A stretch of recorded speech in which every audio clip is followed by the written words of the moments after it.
तर नवी मुंबईच्या कळंबोलीमध्ये मुसळधार पावसामुळे रेल्वे रुळावरही पाणी साचलंय आणि रेल्वे रुळावर पाणी साचल्यामुळे कोकणात जाणाऱ्या गाड्या रखडलेल्या आहेत। रेल्वे रुळावर पाणी आल्याने मंगलोर एक्सप्रेस गाडी अडकलेली आहे, तर कोकणातून येणाऱ्या गाड्या रखडलेल्या आहेत। सध्या मंगलोर एक्सप्रेस गाडी मुंबईला येताना मध्येच अडकलेली आहे। प्रवासी गाडीतून उतरून चालत प्रवास करतात।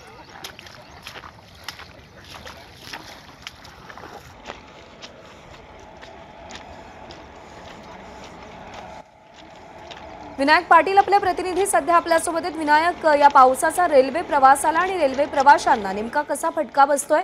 वेळापत्रक काय आहे रेल्वेचे? नक्कीच आपण पाहतो की मोठ्या प्रमाणामध्ये फटका हा विशेषतः रेल्वे गाड्यांना बसलेला आहे। मी सध्या आहे ते कळंबोली रेल्वे स्टेशनच्या नजदीक आहे आणि तुम्ही माझ्या मागे बघताय की ही मंगलोर एक्सप्रेस आहे, जी सकाळी या ठिकाणी मंगलोरवरून मुंबईला पोहोचणार होती। मात्र गेली 3-3.5 तास झालं ही रेल्वे इथं रखडलेली आहे, कारण याच रेल्वेच्या पुढे आहे ते पाणी संपूर्णपणे रुळावरती आलेलं आहे।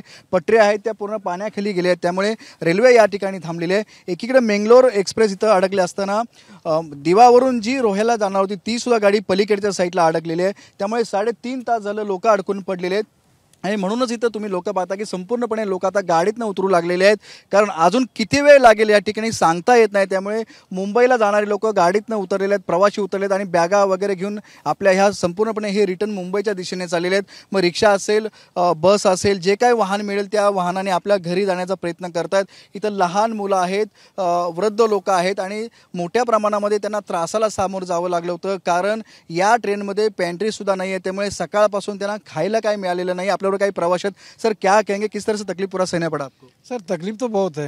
रेलवे रिस्पॉन्सिबल नहीं होता है कि कम से कम यात्री को उनके गंतव्य पर पहुंचना जरूरी है। जिसका आगे का ट्रेन का टिकट है वो लोग क्या करेंगे, कैसे जाएंगे? अभी हम जाएंगे स्टेशन पे बात करने के लिए तो बोलेंगे नहीं हमको कुछ पता नहीं। हाँ, यहाँ 3-3 घंटा 3.5 घंटा से लोग परेशान हैं। बीच रास्ते पनवेल में नहीं रोक सकते थे, इनको पता नहीं था ट्रेक का, रोक सकते थे लेकिन काय त्रास झाला सगळं? आम्ही पनवेलतून गाडी निघाला तर यांना माहिती होतं की इकडे ट्रेनचं पाणी भरलं आहे, तर तिकडे पनवेलमध्ये हॉल्ट करून आम्हाला इन्फॉर्मेशन द्यायला पाहिजे होतं। काही इन्फॉर्मेशन नव्हतं। आम्ही इकडे ट्रेन अर्धा तास थांबला, त्याच्यानंतर मी स्वतः RPFला फोन केला। त्या लोकांचं काही इन्फॉर्मेशन, त्यांच्याकडे काही इन्फॉर्मेशन नव्हतं। RPF काय जे 139 जे रेल्वेचा नंबर आहे त्याच्यामध्ये फोन करून सांगितलं, तर ते लोक परत कॉल केला आणि त्यांच्याकडे काही आन्सर्स नाही आहे। आणि मी त्यांना इन्फॉर्म करतोय की आम्ही उभं आहे, आम्हाला 6-7 वाजेपासून आम्हाला ब्रेकफास्ट आमचा हे होतं की ठाण्याला जाऊन करायचा, हे सगळं आमचं हे होतं।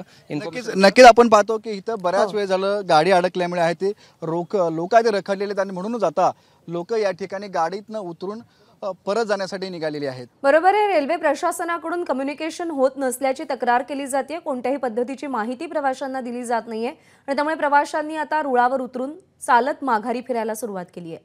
विनायक, धन्यवाद दिलेल्या माहितीसाठी। नमस्कार। मन शुद्ध तुझं ही वेगळ्याच प्रकारची मालिका तुम्हा सगळ्यांना खूप आवडली होती। याचा दुसरा सीझन कधी येणार अशी विचारणा झाली। प्रतीक्षा संपली आहे मित्रांनो, येतोय मन शुद्ध तुझंचा दुसरा सीझन। होई मन शुद्ध तुझं।